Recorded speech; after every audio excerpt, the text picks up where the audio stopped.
तर आपण बघत होतो सागर जलाच्या तापमानाचं भौगोलिक वितरण. बघा, पृथ्वीच्या पृष्ठभागावरती भौगोलिक घटकांचं वितरण सगळीकडे समान आहे का नाही, बरोबर. पार्ट फर्स्ट तुम्ही बघितला असेल, तुमच्या लक्षात असेल, हे सगळं आपण एक्सप्लेन केलं होतं. जसं पृथ्वीच्या पृष्ठभागावर भौगोलिक घटकांचं वितरण समान नाही, सेम तसं सागरी प्रदेशात सुद्धा भौगोलिक घटकांचं वितरण कसं आहे, असमान आहे, बरोबर. आता आपण काय बघितलं होतं की टेम्परेचर जे आहे ना, टेम्परेचर फार महत्त्वाचा मुद्दा आहे, लक्षात घ्या. तर सागर जलाच्या तापमानावर विविध भौगोलिक घटक परिणाम करत असल्यामुळं तापमान वितरणामध्ये आपल्याला इथं काय आढळते, तापमान वितरणामध्ये आपल्याला भिन्नता आढळते. ठीक आहे, ओके, ही गोष्ट लक्षात ठेवा. तर बघा, सागर जलाच्या तापमानावर विविध भौगोलिक घटक परिणाम करीत असल्यामुळे सागर जलाच्या तापमान वितरणामध्ये काय आढळते, आपल्याला भिन्नता आढळते. ठीक आहे, बघा, सागर जलाच्या तापमानाचं वितरण विविध पद्धतींनी अभ्यासलं जातं. लक्षात घ्या, सागर जलाच्या तापमानाचं जे वितरण आहे ना, ते विविध पद्धतींनी अभ्यासलं जातं आणि यापैकी सागर जलाच्या तापमानाचं भौगोलिक वितरण क्षितिज समांतर आणि खोलीनुसार आपल्याला अभ्यासायचं आहे.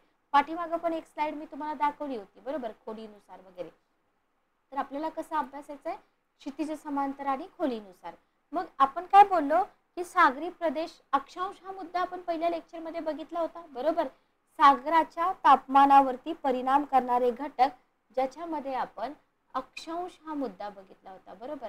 तर सागरी प्रदेशात बदलत्या अक्षांशानुसार सागर जलाचं तापमान काय होतं, बदलत असलेलं आपल्याला दिसून येतं, बरोबर. मग हे जे तापमानाचे बदल आहेत ना, तापमानाच्या या बदलामागं आपल्याला विविध घटक कारणीभूत असलेले आढळतात. लक्षात घ्या, विविध घटक जे आहेत ना, ते कारणीभूत असलेले आढळतात. आता सागर जलाच्या तापमानावर परिणाम करणाऱ्या घटकामध्ये सौरशक्ती महत्त्वाचा घटक आहे, हे आपण पहिल्या पार्टमध्ये बघितलंय. जसं जसं तुम्ही विषुववृत्तापासून दोन्ही ध्रुवाकडे जाल तसं काय होते, सौरशक्ती कमी होते, मग सूर्यकिरणांचा कोन वगैरे सगळं मी तुम्हाला एक्सप्लेन केलेलं आहे, बरोबर. म्हणजे साहजिकच कमी अक्षवृत्तापासून जास्त अक्षवृत्ताकडे सागर जलाचं तापमान कमी कमी होताना आपल्याला आढळतं. Okay, clear. तर हा मुद्दा लक्षात ठेवा. मग सागरी प्रदेशामध्ये बदलत्या अक्षांशानुसार काय होतं, सागर जलाचं तापमान बदलतं. ओके, मग आता तापमानाच्या या बदलामागे विविध घटक कारणीभूत असलेले पण आपल्याला आढळतात. लक्षात आलं. तर हे आपण आता सौरशक्तीचा मुद्दा आपण बघितलाय, विषुववृत्तापासून ध्रुवाकडे जाणारा मुद्दा आपण बघितलाय. मग पृथ्वीवरील तापमानाचं वितरण दर्शवण्यासाठी आपण कशाचा वापर करतो, समताप रेषांचा वापर करतो आणि याच्यावरती पण आयोगाचा क्वेश्चन आहे, लक्षात घ्या. साधारणपणे जानेवारी महिन्यातील समताप रेषा हिवाळ्यातील तापमानाचं प्रतिनिधित्व करतात. Very very important. जानेवारी महिन्यातील समताप रेषा हिवाळ्यातील तापमानाचं प्रतिनिधित्व करतात. जुलै महिन्यातल्या समताप रेषा उन्हाळ्यातील तापमानाचं वितरण करतात. ठीक आहे, हे दोन्ही मुद्दे जे आहेत ना, ते व्यवस्थित, समताप रेषा म्हणजे काय, समभार रेषा म्हणजे काय, हे तुम्ही व्यवस्थित समजून घ्या. पृथ्वीवरील सागरी पृष्ठभागाचं सरासरी तापमान किती आहे हे पण तुम्ही लक्षात ठेवा, 26.7 अंश सेंटीग्रेड, बरोबर. आणि विषुववृत्तापासून तुम्ही दोन्ही ध्रुवाकडे जाल, तापमान कमी होत जातं. ही जी डायग्राम आहे ना, ही डायग्राम तुमच्यासाठी खूप जास्त इम्पॉर्टंट आहे. इथे बघा, जर तुम्हाला तापमानाचा विभाग बघितला, काल पण मी तुम्हाला हे एक्सप्लेन केलेलं आहे, विषुववृत्त इथं किती आहे टेम्परेचर, 23 ते 27, बरोबर. Okay, clear. मध्यम तापमानाचा प्रदेश पण आपण बघितला होता, 13 ते 23 सागरी जलाचं मध्यम टेम्परेचर. इथं मात्र तुम्हाला 7 ते 13 उत्तर आणि दक्षिण ध्रुव जे गोलार्ध आहे त्या गोलार्धानुसार मी तुम्हाला एक्सप्लेन केलं होतं. इकडे जर तुम्ही बघितलं उत्तर ध्रुव, तर इथं 0 ते -2.5, इथं बघा -1.3 ते -1.5. तर इथं बदलतंय, इथं बदलतंय, इथं बदलतंय, इथं बदलतंय. हे सगळं तुम्हाला काय करायचं आहे, व्यवस्थित लक्षात ठेवायचं आहे. ऑप्शनलमध्ये तुम्हाला पुढं सागरी अक्षांशानुसार तापमानाचं वितरण विचारलं जाऊ शकतं, जे की तुम्हाला व्यवस्थित सिरियसली याचा विचार करायचा आहे. ठीक आहे, ओके. नेक्स्ट बघा, सागरी अक्षांशानुसार तापमानाचं वितरण. सागर जलाच्या जास्त तापमानाचा विभाग. बघा, इथं आपण बघितलंय जास्त तापमानाचा विभाग कोणता आहे, विषुववृत्ताजवळचा, बरोबर. आता इथे थोडंसं हे समजून घ्या, 23 1.5, बरोबर, कर्कवृत्त. फक्त कर्कवृत्त मकरवृत्त हे लक्षात ठेवा, म्हणजे इथंच तुम्हाला एरर टाकला जातो, हे फक्त व्यवस्थित लक्षात द्या. म्हणजे कोणत्या अक्षवृत्ता दरम्यान सागर जल वर्षभर भरपूर प्रमाणात सौरशक्ती प्राप्त करतो आणि इथं टेम्परेचर जास्त असतं. ठीक आहे, या अक्षवृत्तीय प्रदेशामध्ये सर्वसाधारणपणे सागर जलाचं तापमान 23 ते 27 दाखवलंय मी तुम्हाला, बरोबर. कारण का, सूर्यकिरणाचा कोन वगैरे जे काय असेल ते असेल, त्याच्यामुळे इथं तुम्हाला एवढं टेम्परेचर इथं आढळून येतं. इथं बघा, temperature of ocean surface water दिलेला आहे मोर दॅन 26 डिग्री सेल्सिअस. हा जो ब्लॅक कलरचा रिजन आहे ना, हा कोणता रिजन येतो? विषुववृत्ताच्या तिथला रिजन येतो, बरोबर. ढोबळमानानं मी काढते हे. Okay, clear. तर हे फक्त तुम्ही व्यवस्थित लक्षात ठेवायचं आहे. अशा प्रकारचे मॅप तुम्ही बघा. मॅप बघितल्यानंतर तुमच्या लक्षात येईल की बाबा हा अशा पद्धतीचाच अभ्यास आपल्याला इथं करायचा आहे. ठीक आहे, ओके, क्लिअर. चला पुढे जाऊया. सागर जलाच्या मध्यम तापमानाचा विभाग, इथं पण थोडं करेक्शन करून घ्या, टायपिंग मिस्टेक आहे थोडीशी. ओके, डायग्राम तर मी तुम्हाला दाखवलेली आहे. उत्तर गोलार्ध हे लक्षात ठेवा, म्हणजे कर्कवृत्त ते उत्तर उपध्रुव वृत्त, अशा प्रकारची लँग्वेज वापरली जाऊ शकते. एरर कुठं टाकतात तेवढं फक्त मी सांगते. आणि इथं जर दक्षिण गोलार्धामध्ये बघितलं तर मकर वृत्त ते दक्षिण उपध्रुव वृत्त, म्हणजे बघा, उत्तर गोलार्धामध्ये कर्कवृत्त, दक्षिण गोलार्धामध्ये मकर वृत्त, आणि बाकी हे तुम्हाला लक्षात राहते, बरोबर. म्हणजे या अक्षवृत्ताच्या दरम्यान तुम्हाला मध्यम स्वरूपाचं टेम्परेचर दिसून येतं. अशा प्रकारचे जर फिगर्स एक्झाम मध्ये दिले ना, तिथंच आपण कन्फ्यूज होत असतो. आता हा जो प्रदेश आहे कोणता, सागर जलाच्या मध्यम तापमानाचा विभाग, या प्रदेशामध्ये उन्हाळ्यात सौरशक्ती जास्त मिळत असल्यामुळे तापमान कसं असतं, जास्त असतं. हिवाळ्यात कमी असते, त्याच्यामुळे तापमान कमी असतं. मात्र जर तुम्ही दोन्ही ऋतूंचा विचार केला तर तापमान फारसं कमी अथवा जास्त आढळत नाही. लक्षात घ्या, तापमान कमी अथवा जास्त आढळत नाही. उत्तर गोलार्धामध्ये तुम्हाला कुठपासून कुठपर्यंत हे फिगर्स लक्षात ठेवायचे आहेत. कर्कवृत्ताच्या ठिकाणी मकरवृत्त, मकरवृत्ताच्या ठिकाणी कर्कवृत्त. ठीक आहे, ओके. तर कर्कवृत्त ते उत्तर उपध्रुव वृत्त 13 ते 23, बरोबर. आणि जर तुम्ही दक्षिण गोलार्धात याल तर इथं तुम्हाला 7 ते 13. ओके, तर याच्यामध्ये फक्त तुम्हाला आकडेवारी चेंज करून कन्फ्यूज केलं जाऊ शकतं, त्याच्याकडे फक्त तुम्ही इथं व्यवस्थित लक्ष द्या. नेक्स्ट बघा, सागर जलाच्या कमी तापमानाचा विभाग दोन्ही गोलार्धामध्ये, लक्षात घ्या, 66 ते 90. ओके, उत्तर दक्षिण इथं सौरशक्ती अत्यंत कमी, तापमान कमी. दोन्ही गोलार्धामध्ये जो हा विभाग आहे ना, आता हा विभाग दोन्ही गोलार्धामध्ये आहे, बरोबर. पण दोन्ही गोलार्धामध्ये सुद्धा तापमानामध्ये भिन्नता आहे. टेम्परेचर तुम्हाला मी डायग्राम मध्ये दाखवलंय. इकडे -1 समथिंग आहे आणि तिकडे -0 आहे, बरोबर. इथं दिलंच आहे तुम्हाला. Okay, clear. तर हे फिगर्स लक्षात ठेवा. क्लिअर. चला, तर याच्यानंतर आहे सागर जलाची क्षारता. तर सागर जलाची क्षारता आपण बघतोय. बघा, ओशनोग्राफी मध्ये आपला जो हा पार्ट आहे सागर जलाची क्षारता, याच्यावरती पूर्वी एक्झाम मध्ये आयोगाने क्वेश्चन विचारलेले आहेत. तर सुरुवातीला तुम्हाला सॅलिनिटी म्हणजे क्षारता म्हणजे काय हे माहीत पाहिजे, बरोबर. तर सागरी जलामध्ये विविध स्रोताद्वारे भिन्न प्रकारचे क्षारयुक्त घटक मिसळलेले असतात. ठीक आहे, आता सागराला मिळणारे नद्या आहेत, नाले आहेत, ओढे आहेत, सरोवरे आहेत, बरोबर. तर विविध स्रोत असतील, याच्याद्वारे काय होतं, क्षारयुक्त घटक जे असतात ना ते मिसळले जातात. क्षारयुक्त घटकांच्या विरघळल्यामुळे काय होतं, सागराला क्षारता प्राप्त होते. ओके, आणि सागर जलाच्या प्रमुख गुणधर्म जे आपण बघतोय ना, त्यापैकी आपण घनता हा एक गुणधर्म आपण बघितला होता आणि क्षारता बघितला होता. तर क्षारता हा एक प्रमुख गुणधर्म आहे किंवा महत्त्वपूर्ण आहे असं तुम्ही म्हणत होतात, बरोबर. पण जर आपण बघितलं तर महासागर, समुद्र आणि सरोवर याच्यामधली क्षारता सगळीकडे सारखी आढळते का, नाही.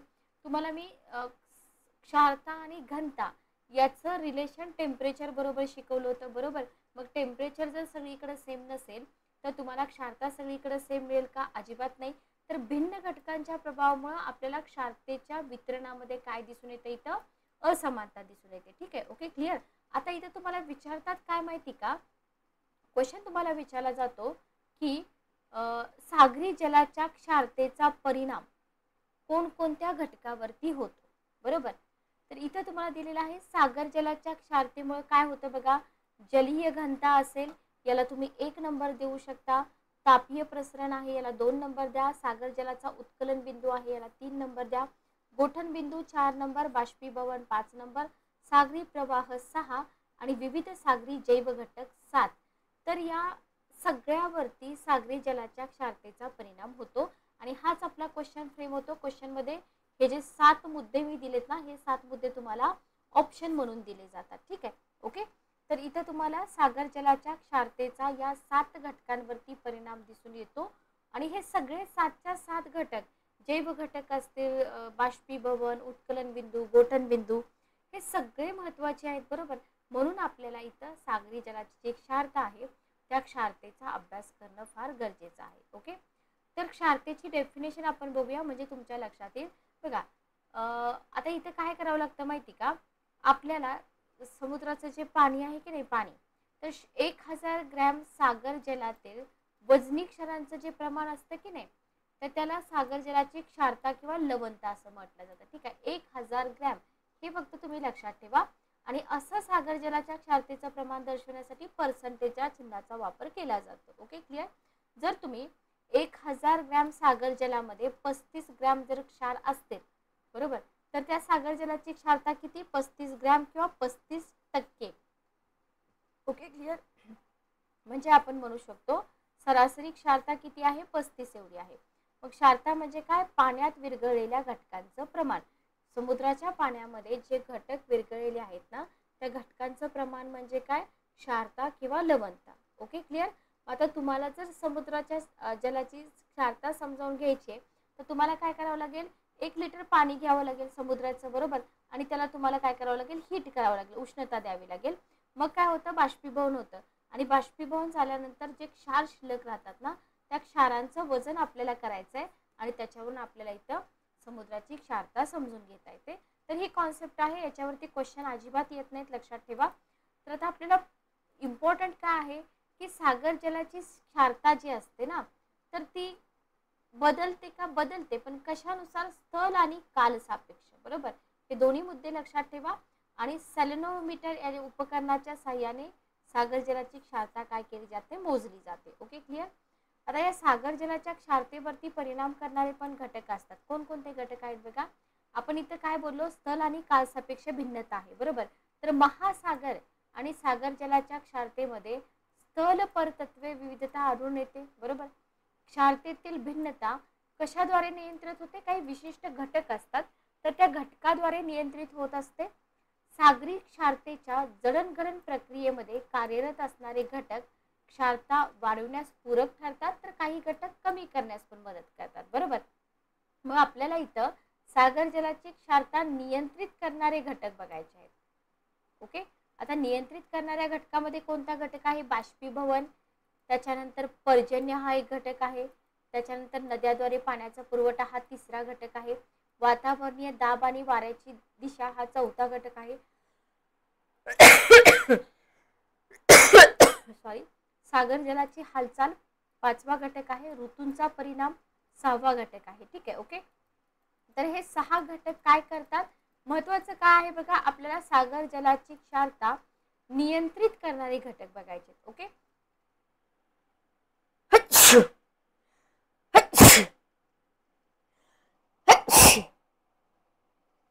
पहिला घटक बघा, बाष्पीभवन. याच्यामध्ये काय होतं, उष्णता असते ना, उष्णता, या उष्णतेमुळं पाण्याचं बाष्पीभवन होतं. ठीक आहे, ओके. मग बाष्पीभवन झाल्यानंतर काय होतं, शुद्ध पाणी निघून जातं आणि जे क्षार असतात ते शिल्लक राहतात. मग आता आपण काय बघितलं होतं, टेम्परेचरचा मुद्दा आपण बघितला होता की नाही, की जिथं टेम्परेचर जास्त आहे, जास्त तापमानाचा जो सागरी प्रदेश आहे ना, तिथं काय होईल, टेम्परेचर जास्त म्हणजे बाष्पीभवनाचा वेग कसा असेल, जास्त असेल. मग बाष्पीभवनाचा वेग जर जास्त असेल तर क्षारतेचं प्रमाण कसे असेल, जास्त असेल. ओके, हे तुमचं पहिला मुद्दा. मग आता जास्त तापमानाचा प्रदेश कोणता हे आपल्याला माहित पाहिजे. मग विषुववृत्तीय प्रदेशापेक्षा कर्कवृत्त आणि मकरवृत्तीय प्रदेशामध्ये कोरड्या हवेमुळे बाष्पीभवन वेगाने होते. इंटरनॅशनल सोलर अलायन्स बद्दल तुम्ही वाचलं असेल, कोणत्या पट्ट्यातले देश या इंटरनॅशनल सोलर अलायन्स मध्ये इन्क्लूड आहेत, कमेंट बॉक्स मध्ये मला सांगा. त्याच्यामुळे सागर जलाची क्षारता जी आहे ना, कोणत्या अक्षवृत्त दरम्यान जास्त आहे तर कर्कवृत्त आणि मकरवृत्त. Okay, clear. नेक्स्ट मुद्दा बघा, 5 अंश उत्तर अक्षवृत्तावर बाष्पीभवनाचा वेग कमी असल्यामुळे क्षारता किती आढळते 34.38 प्रति हजारी असून 20 अंश उत्तर अक्षवृत्तावर किती आहे जास्त आहे, त्याच्यामुळे तिथे किती आहे प्रति हजारी 37 आहे. Okay, clear. तर इथं आपला हा जो मुद्दा आहे हा मुद्दा कव्हर होतो आणि इथं कर्कवृत्त आणि मकरवृत्त आपण येता 6वी-7वी पासून हे मुद्दे वाचतोय, त्याच्यामुळे इथं अडण्याचा काही विषयच नाही. दुसरा मुद्दा बघा, पर्जन्य किंवा दुसरा घटक. तर पर्जन्याचं प्रमाण आणि सागर जलाची क्षारता याचा कसा संबंध आहे, घनिष्ठ संबंध आहे. बरोबर, जिथं पर्जन्य जास्त असेल तिथं गोड्या पाण्याचा पुरवठा होतो, परिणामी सागर जलाची क्षारता कमी होते. जिथं पर्जन्य कमी असेल तिथं गोड्या पाण्याचा पुरवठा कमी होतो, सागर जलाची क्षारता वाढते. बरोबर. मग आता इथं आपण जर ध्रुवीय प्रदेशाबद्दल आपल्याला क्वेश्चन विचारला तर ध्रुवीय प्रदेशामध्ये काय होतं, जे बर्फ असतो ना तो बर्फ वितळतो आणि गोड्या पाण्याचा पुरवठा सागरी प्रदेशाला होतो. त्याच्यामुळे काय होतं, सागर जलाची क्षारता आपल्याला कमी आढळते. म्हणजे आयोग तुम्हाला काय विचारतं की ध्रुवीय प्रदेशामध्ये सागर जलाची क्षारता कमी आढळते. बरोबर, तिथं तुम्हाला पटकन रिझन माहित पाहिजे की गोड्या पाण्याचा पुरवठा तिथं जास्त होतो. Okay, clear. थर्ड मुद्दा बघा, नद्याद्वारे महासागराला क्षाराचा पुरवठा होत असला तरी त्यातील कॅल्शियम कार्बोनेट सारखा जो क्षार आहे सागरी जलचराकडून शोषला जातो. दुसऱ्या बाजूला मोठ्या नद्या काय करतात, गोड्या पाण्याचा पुरवठा करतात.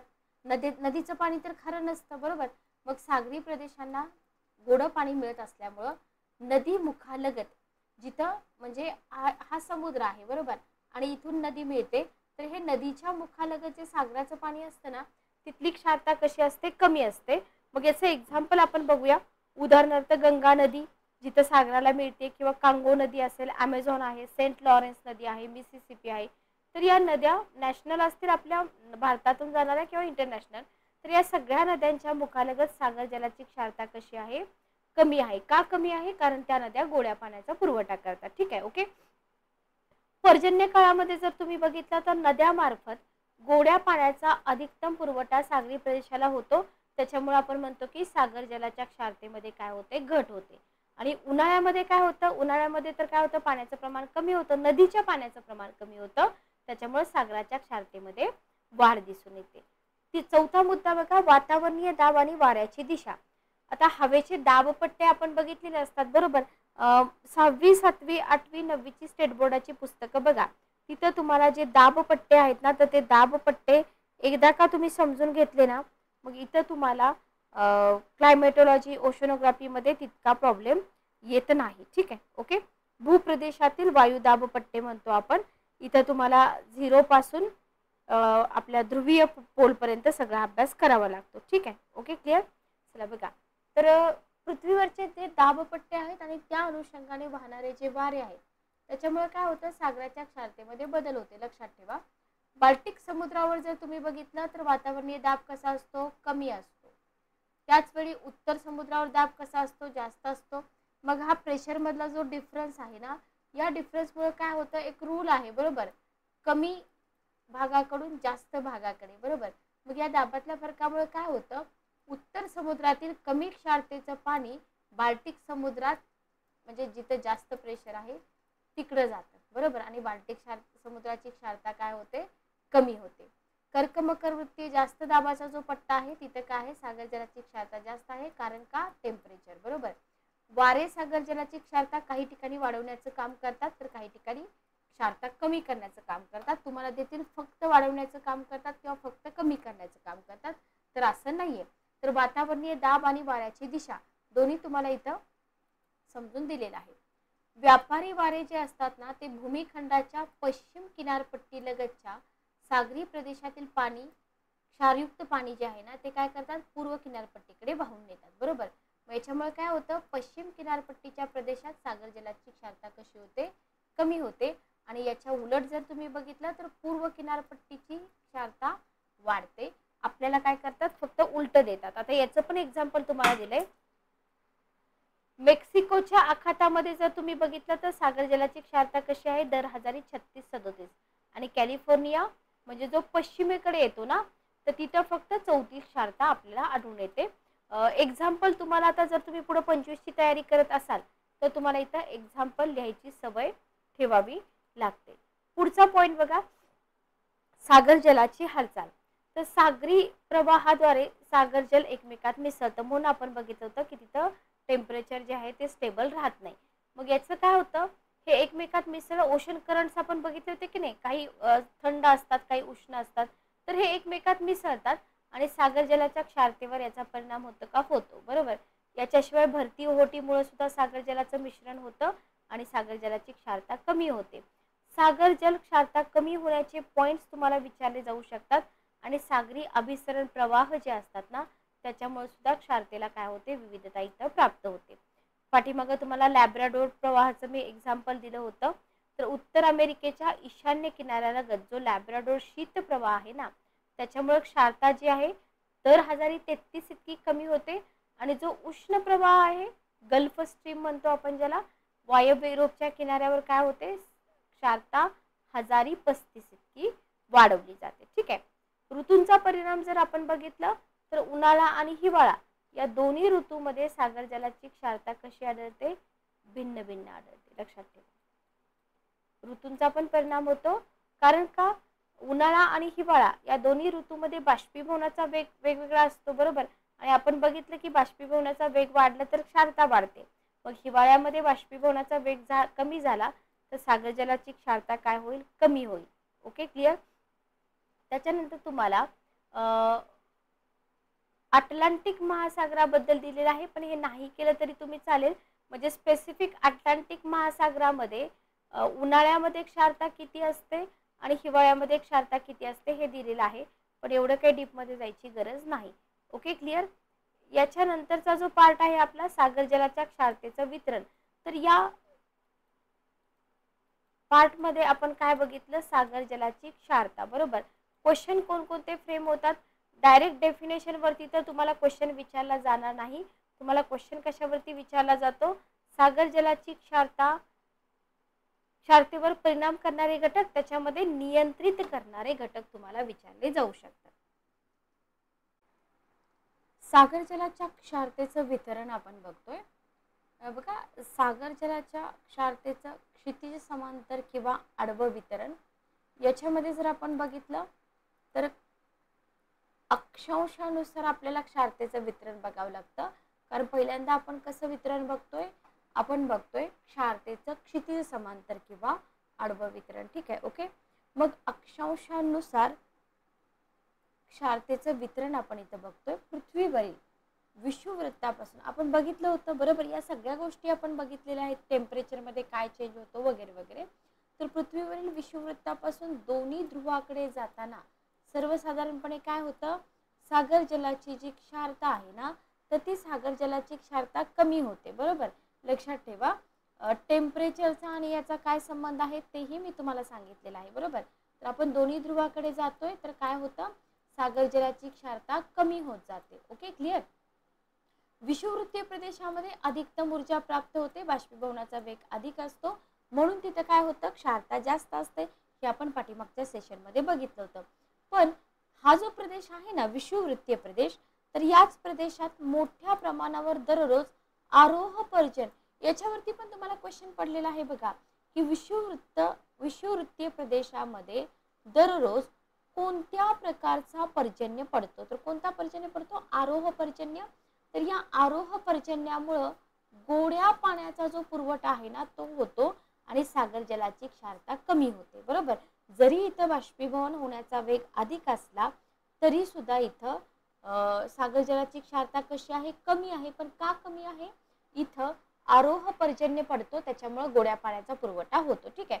मग तुम्हाला जर विचारलं की विषुववृत्तीय सागरी प्रदेशामध्ये सरासरी किती टक्के सागर जलाची क्षारता आढळते, तर 35% आढळते. ठीक आहे, ओके, क्लिअर. चला, आता 200 ते 400 उत्तर अक्षवृत्तादरम्यान, सॉरी इथं काहीतरी टायपिंग मिस्टेक झाली, जस्ट एकच मिनिट थांबा. टायपिंग मिस्टेक असतील तर थोडंसं इथं क्लिअर करून घ्या बरं का. मायनर टायपिंग मिस्टेक आहे, जास्त टायपिंग मिस्टेक इथं नाही. ठीक आहे, ओके. चला, एकच मिनिट थांबा.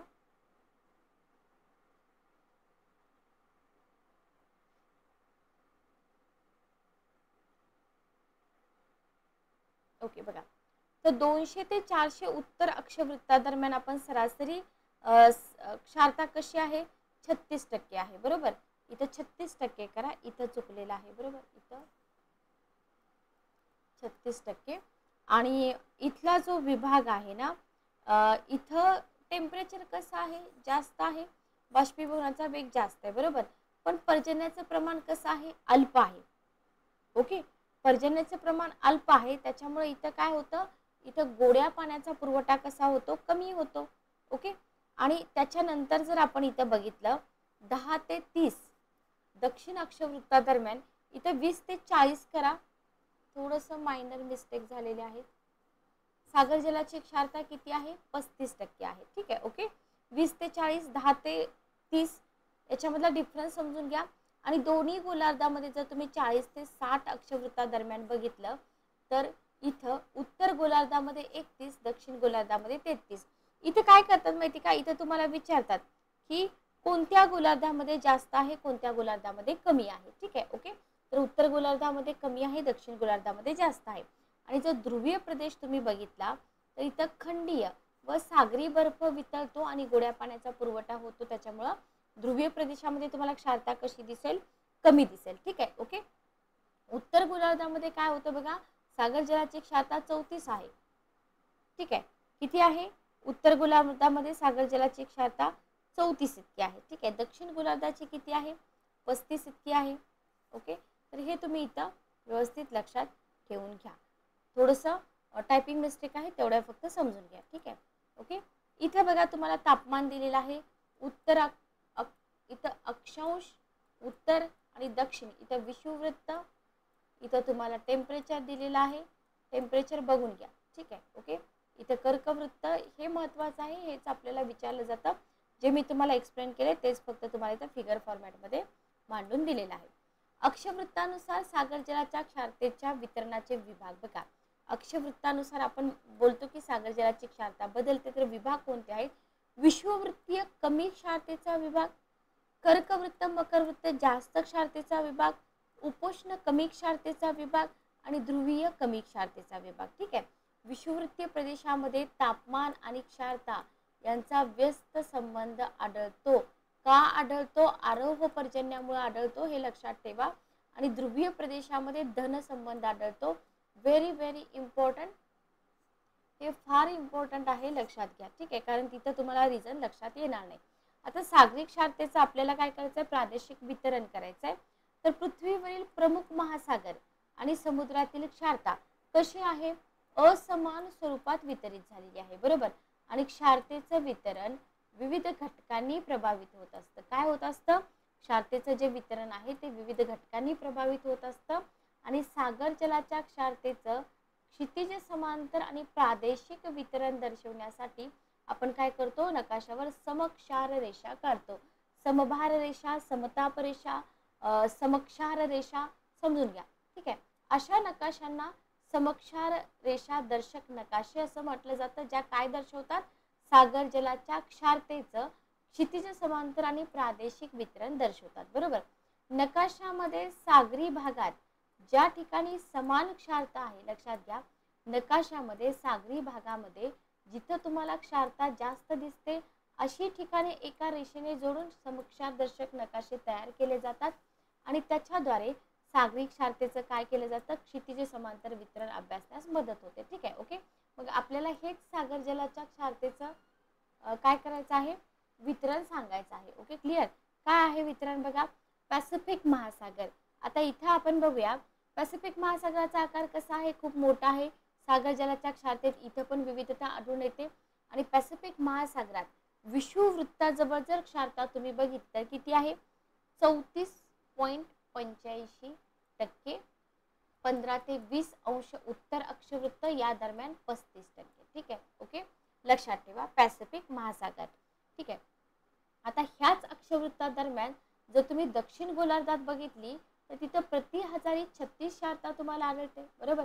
क्युरोशिओ उष्ण प्रवाह आहे, हा उष्ण प्रवाह बर्फ वितळून गोड्या पाण्याचा मुबलक पुरवठा होत असल्याने पॅसिफिक महासागराचा जो वायव्येकडील भाग आहे तिथं सागर जलाची क्षारता जी आहे ती क्षारता तुम्हाला थोडीशी इथं वेगळी दिसून येते, हे तुम्हाला काय करायचं आहे इथं फक्त व्यवस्थित लक्षात ठेवायचं आहे. ठीक आहे, ओके. आपण काय बघतोय, आपण बघतोय पॅसिफिक महासागराबद्दल. इथं 31% करा, इथं 31% करा. ठीक आहे, ओके. याच्याशिवाय जर आपण बघितलं कॅलिफोर्निया, मध्य अमेरिका, पेरूच्या किनारपट्टी लगत सागर तळावरील थंड पाणी ऊर्ध्वगामी दिशेने काय होतं, पृष्ठभागावर येतं. हे आपण पाठीमागं बघितलंय. त्याच्यामुळे काय होतं, त्याच्यामुळे इथं सागरी क्षारता जी आहे ती कमी होते. आणि दक्षिण गोलार्धामध्ये जर तुम्ही बघितलं 20 अंश अक्षवृत्त ते, आता इथे बघा 20 अंश अक्षवृत्त, हे तुम्हाला लक्षात ठेवायचं आहे. पूर्व वृत्तादरम्यान क्षारता कशी आहे, जास्त आहे, बरोबर. याच्या पलीकडे तुम्हाला जास्त काही विचारत नाहीत. आता या डायग्राम आहेत, या डायग्राम मेन्ससाठी कामी आहे. तुम्हाला इथं तरी काही जास्त याच्या मध्ये पडू नका. ठीक आहे, ओके. अटलांटिक महासागर तुम्हाला काय करायचं आहे, जेव्हा पॅसिफिक महासागर आपण कंप्लीट केला, आता आपण बघतो अटलांटिक महासागर. तर अटलांटिक महासागर आणि पॅसिफिक महासागर कंपॅरिझन करा. तर इथं पॅसिफिक महासागराच्या खालोखाल विस्तार अटलांटिकचा आहे. क्षारता किती आहे, 35.67%. तुम्हाला क्षारतेनुसार महासागरांचा क्रम लावा असा क्वेश्चन येतो. आणि अटलांटिक महासागरात सर्वाधिक क्षारता विषुववृत्ताऐवजी 15 ते 20 अक्षवृत्तादरम्यान दोन्ही गोलार्धात नोंद झालेली आहे. हे थोडंसं तुम्ही इथं काय करा, लक्षात ठेवा. ठीक आहे, ओके. 5 अंश उत्तर अक्षवृत्तावर 34%. आणि इथं तुम्हाला बघा हे थोडंसं दक्षिण अक्षवृत्तावरती जास्त आहे, उत्तर अक्षवृत्तावरती कमी आहे. याच्यामध्ये थोडं तुम्ही समजून घ्या. म्हणजेच आपण काय म्हणू शकतो, इथं विषुववृत्तापासून जसं जसं कर्कवृत्त मकरवृत्ताकडे काय होतं, अटलांटिक महासागराची क्षारता वाढत जाते. इथं 15 आहे, इथं किती झाली, 37 झाली, बरोबर. लक्षात आलं. मग उत्तर अटलांटिक महासागराच्या मध्यभागी जर तुम्ही बघितलं 20 अंश ते 30 अंश उत्तर अक्षवृत्त, तर इथे काय होतं बघा. आता तुम्ही म्हणाल की मॅडम हे इतकं सगळं जे आहे ना, हे सगळं लक्षात ठेवावं लागतं का. ठीक आहे, ओके. ठेवावं लागतं, लक्षात घ्या. आपल्याला हे सगळं लक्षात ठेवावं लागतं. इथं 20 करा, सॉरी. पश्चिम रेखावृत्तादरम्यान किती आहे, म्हणजे उत्तरेकडे काय होत जाते, कमी होत जाते. ठीक आहे. आणि अमेरिकेच्या पूर्व किनारपट्टी लगत गल्फ स्ट्रीम उष्ण प्रवाह, याच्यामुळे आता तुम्हाला विचारलं जातं की पूर्व किनारपट्टी लगत ईशान्य भागामध्ये क्षारता जास्त का आहे, तर गल्फ स्ट्रीम हा जो उष्ण प्रवाह आहे ना, या उष्ण प्रवाहामुळे क्षारता कशी आहे, जास्त आहे. उष्ण प्रवाह म्हणजे बाष्पीभवन जास्त होतं, बरोबर. Okay, clear. नेक्स्ट आपण पुढे जाऊया. दक्षिण अटलांटिक महासागरामध्ये तुम्हाला काय दिलेलं आहे, सर्वाधिक क्षारता कुठं दिलेली आहे बघा, 12 ते 20 दक्षिण अक्षवृत्तादरम्यान आणि 40 ते 15 पश्चिम रेखावृत्तादरम्यान. ठीक आहे, हेही लक्षात ठेवा. Saint Lawrence, Amazon, Congo, Niger आणि सेनेगल या नद्या गोड्या पाण्याचा मोठ्या प्रमाणावर पुरवठा करतात. त्याच्यामुळे काय होतं, नदीचं मुख जे आहे ना, त्या मुखालगत मात्र तुम्हाला क्षारता कशी आढळते, कमी आढळते. ठीक आहे. हे फक्त छोटे छोटे जे पॉईंट्स आहेत ना, हे पॉईंट्स आपल्याला इथे काय करायचे आहेत, व्यवस्थित लक्षात ठेवायचे आहेत. ठीक आहे, ओके, क्लिअर. चला पुढे जाऊया आपण.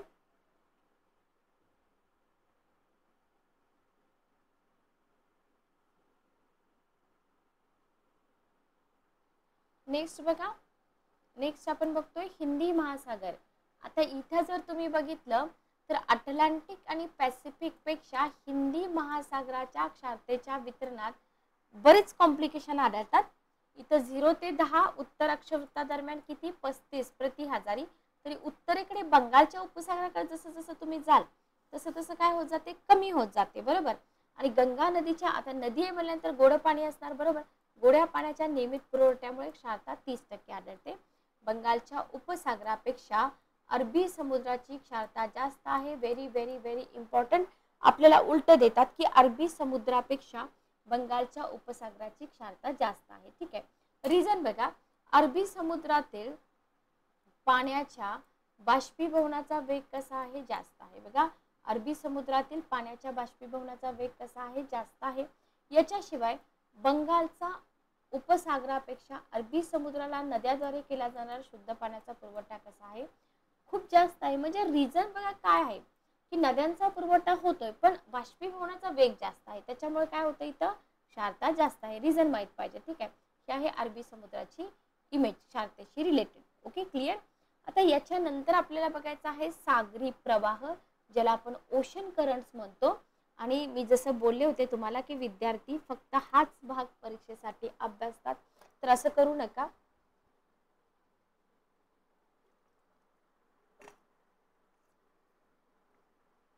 बघा, पृथ्वीच्या शिलावरण, वातावरण आणि जलावरणास सेपरेटली इम्पॉर्टन्स आहे बरोबर. त्यांच्यामध्ये जे परस्पर संबंध आहेत ना, त्यांना सुद्धा विशेष महत्त्व प्राप्त झालेलं आहे. लक्षात घ्या. जस्ट एक मिनिट थांबा.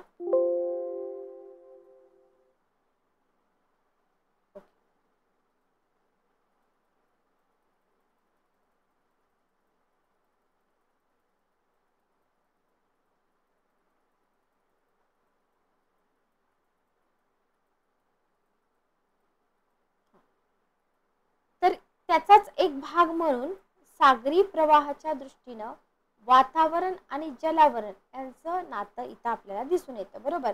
मग सागर जल आहे बरोबर. सागर जलाची हालचाल आपोआप होते का? नाही होत. वातावरणामध्ये जे वेगवेगळे घटक आहेत ना, त्या घटकांमुळे इथं आपल्याला ही हालचाल झालेली दिसून येते बरोबर, किंवा प्रभावित होते असं आपण म्हणू शकतो. मग परिणामी काय होतं, सागर जल जे आहे, समुद्राचं पाणी जे आहे, ते पाणी अस्थिर बनतं. त्यालाच आपण काय म्हणतो, सागर जलाच्या हालचाली म्हणतो बरोबर. मग या हालचालीचे प्रकार पडतात. पहिला प्रकार आहे सागरी लाटा, दुसरा आहे भरती, तिसरा आहे ओहोटी आणि चौथा आहे सागरी प्रवाह. लक्षात ठेवा, सागर जलाच्या हालचालीचे प्रकार पडतात सागरी लाटा, भरती, ओहोटी आणि सागरी प्रवाह. ठीक आहे, ओके, क्लिअर. मग सागरी पृष्ठभागावरील पाण्याची हालचाल क्षितिज समांतर किंवा उभ्या दिशेत होते, त्याला लाटा असं म्हणतात बरोबर. सागरी पृष्ठभागावरील पाण्याची हालचाल कशी होते, क्षितिज समांतर होते किंवा उभ्या दिशेत होते, त्याला काय म्हटलेलं आहे, लाटा म्हटलेलं आहे. आता आपण काय म्हणतो, जे वातावरणात घटक आहेत ना, त्या घटकामुळे सागराचं पाणी अस्थिर होतं. तर मग लाटांची निर्मिती का होते, वाऱ्याच्या घर्षण कार्यामुळे होते बरोबर. सागराच्या पृष्ठभागांवर लाटांची निर्मिती का होते, तर हे वाऱ्याच्या घर्षण कार्यामुळे होते. याच्याशिवाय सर जॉन मरे यांच्या मते चंद्र व सूर्य यांच्या गुरुत्वाकर्षणामुळे काय होतं, समुद्राच्या पाण्याला फुगवटा येतो, सागराची पातळी उंचावते, त्याला भरती. तर सागरी पाण्याचा फुगवटा ओसरून जल पातळी खाली जाते, त्याला ओहोटी म्हणतात. हे सगळं आपण स्टेट बोर्ड मध्ये सुद्धा वाचलेलं आहे. ठीक आहे.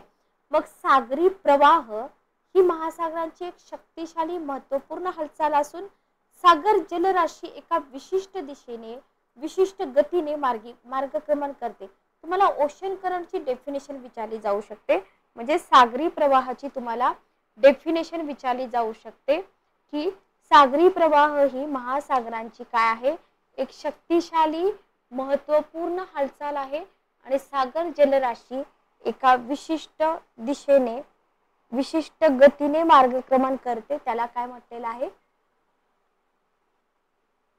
सागरी प्रवाह म्हटलेला आहे. ठीक आहे. मग सागरी प्रवाहाचा वेग कसा आहे, ताशी 3 ते 11 किलोमीटर. लक्षात ठेवा. आणि सागरी प्रवाहांची रुंदी आणि खोली याच्यामध्ये मात्र आपल्याला काय आढळतो, थोडंसं इथं भिन्नता आढळून येते. डेफिनेशन, आय होप तुम्हाला डेफिनेशन लक्षात राहिली आहे आणि सागरी प्रवाहाचा वेग पण तुम्हाला इथं लक्षात राहिला असेल. ठीक आहे, ओके. आता समुद्र प्रवाहाचे प्रकार आपल्याला बघायचे आहेत. समुद्र प्रवाह ज्या ठिकाणी निर्माण होतात ना, त्या ठिकाणाहून समुद्र प्रवाहाचे मुख्य 2 प्रकार पडतात. बघा, पहिला आहे सागर पृष्ठभागावरील प्रवाह. आपण पहिला प्रकार आधी बघूया, सागर पृष्ठभागावरील प्रवाह. नावाप्रमाणे आपल्या लक्षात राहतं की समुद्राच्या पृष्ठावर जे प्रवाह निर्माण होतात त्याला पृष्ठभागावरील सागरी प्रवाह असं म्हणतात बरोबर. म्हणजे एकूण सागरी प्रवाहापैकी केवळ 10% समुद्र प्रवाह. लक्षात घ्या, आपण काय बोललो की दोन प्रकार पडतात बरोबर. 2 प्रकार पडतात. समुद्र प्रवाह ज्या ठिकाणी निर्माण होतात ना, तर त्या ठिकाणावरून समुद्र प्रवाहाचे किती प्रकार पडतात, 2 मुख्य प्रकार पडतात बरोबर. पहिला आहे सागर पृष्ठभागावरील प्रवाह. आता एकूण सागरी प्रवाह जे आहेत ना, जे दोन प्रकारे पडतात, त्याच्यापैकी जे सागर पृष्ठभागावरील आहेत ते केवळ 10% समुद्र प्रवाह या प्रकारचे आहेत, बरोबर. तरी महासागरांचा विस्तृत पृष्ठभाग अशा प्रकारच्या समुद्र प्रवाहांनी व्यापलेला आहे. ओशन करंट्स मधला हा भाग फार इम्पॉर्टंट आहे, लक्षात घ्या. मग सागर पृष्ठभागावरील समुद्र प्रवाहांची निर्मिती कशामुळे होते? वाऱ्याचे सागर पृष्ठभागाशी झालेलं जे घर्षण आहे, या घर्षणामुळे होते. अर्थातच समुद्र प्रवाहांची निर्मिती वातावरण आणि महासागर यांच्यातील प्रत्यक्ष संबंधाचा काय आहे? दृश्य परिणाम आहे, बरोबर. पाठीमागं पण आपण बघितलं होतं की वातावरणाचा आणि याचा संबंध आहे का? डेफिनेटली संबंध आपल्याला इथं दिसून येतो. ओके.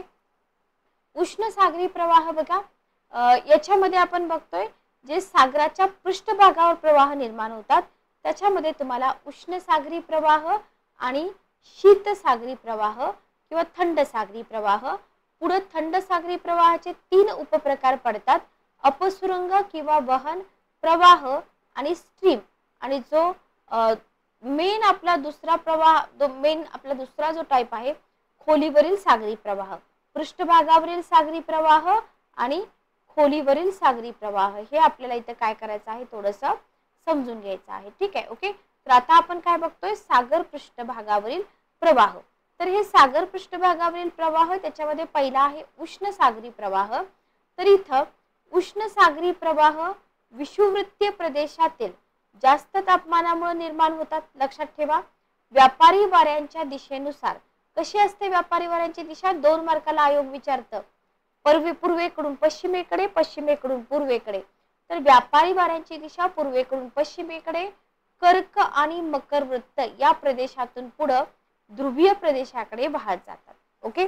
उदाहरणार्थ अटलांटिक महासागरामध्ये विषुववृत्त या अक्षवृत्तावर गियानाच्या आखातामध्ये उष्ण सागरी प्रवाह निर्माण होतो. त्याला म्हटलेलं आहे अटलांटिक उष्ण सागरी प्रवाह. लक्षात ठेवा. ठीक आहे. ओके. क्लिअर. आणि हाच प्रवाह 20 अंश ते 60 अंश उत्तर अक्षवृत्तादरम्यान गल्फ स्ट्रीमचा उष्ण सागरी प्रवाह या नावाने काय केला जातो? ओळखला जातो. हे आपल्याला इथे काय करायचं आहे? व्यवस्थित लक्षात ठेवायचं आहे. ठीक आहे. ओके. क्लिअर. चला पुढे जाऊया आपण. नेक्स्ट आपण बघूया शीत सागरी प्रवाह किंवा थंड सागरी प्रवाह.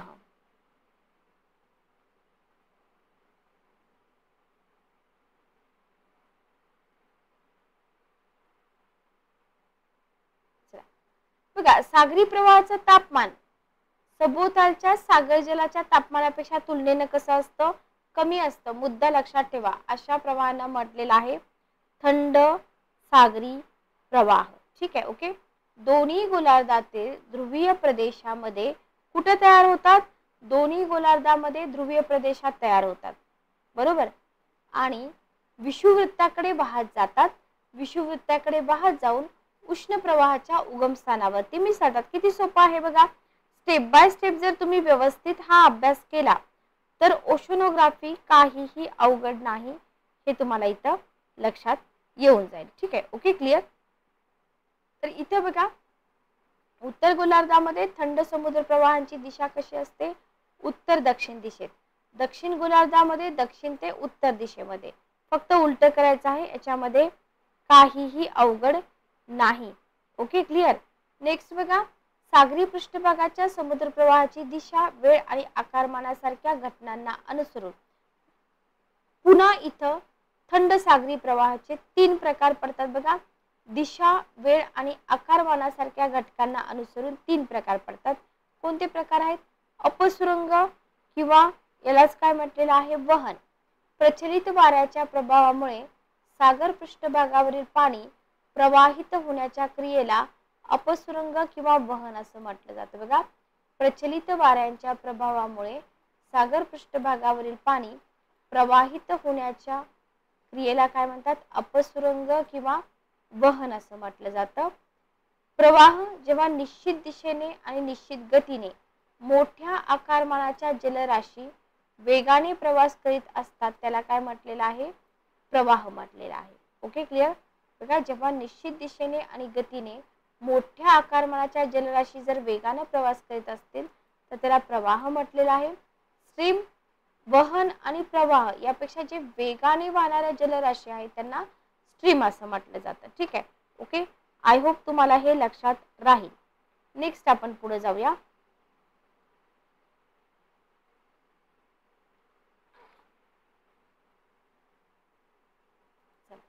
पुढे आपण बघतोय खोलीवरील सागरी प्रवाह. ठीक आहे, खोलीवरील सागरी प्रवाह. बघा, सागरी पृष्ठभागापासून 300 ते 1000 मीटर खोलीवर जे सागरी प्रवाह वाहतात त्यांना काय म्हटलेलं आहे?